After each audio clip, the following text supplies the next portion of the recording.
आता मी जे दोन ओळी जे म्हणणार आहे ते आपल्या आई वडिलांसाठी म्हणणार आहे। त्या आई वडिलांच्या चाकोरीमध्ये तुमचे आई वडील कुठं बसतात तुम्ही बघायचं आहे। आई वडील काय असतात हेच मी तुम्हाला एका मिनिटात फक्त सांगणार आहे। रोवून या पुल्या जन्माचं बीज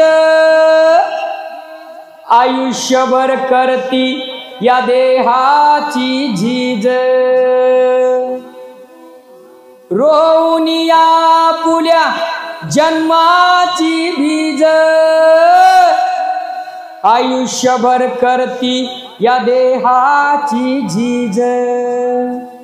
लेकराच्या साठी घेई नव्यानं ती झेप झुरती मरती तरीही न हारती आई बाप। झुरती मरती तरीही न हारती आई बाप।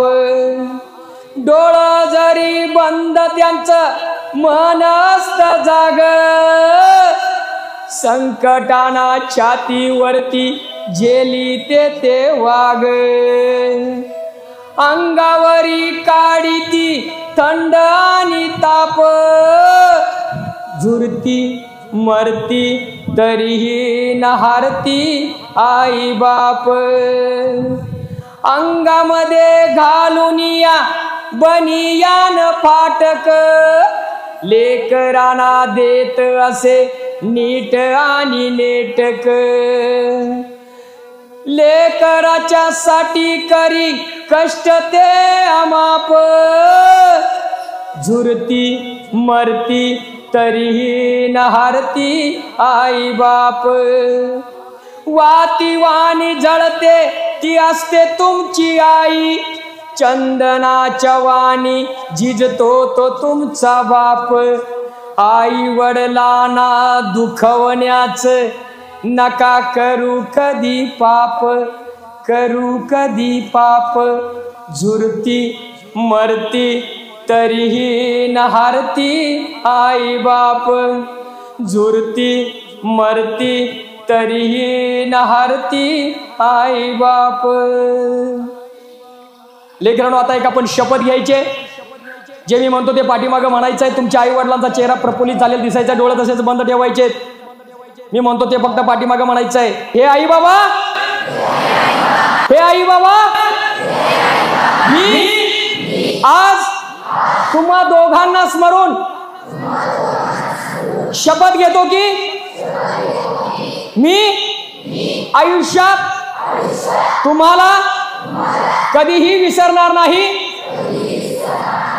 माझ्यामुळं तुमची मान खाली जाईल असं कोणतंही कृत्य करणार नाही। आयुष्यात कोणतंही व्यसन करणार नाही। तुम्हाला शेवटच्या श्वासापर्यंत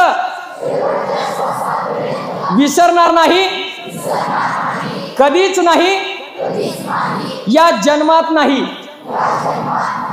तुमचा वडिलांचा आनंदाने प्राऊड फील झालेला चेहरा तुम्हाला दिसत असेल तसंच हळूच डोळे उघडायचे दोन्ही हात एकमेकावरती चोळायचे डोळ्यावरून फिरवायचे आणि ज्यांना ज्यांना आई वडिलांचा प्राऊड फील झालेला चेहरा दिसला त्यांनी फक्त हात वर करायचे आणि एकदा कडाडून टाळ्या तुमच्या आई वडिलांसाठी वाजवायचे। विठ्ठल विठ्ठल विठ्ठल विठ्ठल विठ्ठल विठ्ठल विठ्ठल विठ्ठल विठ्ठल विठ्ठल विठ्ठल विठ्ठल विठ्ठल जन्म एकदा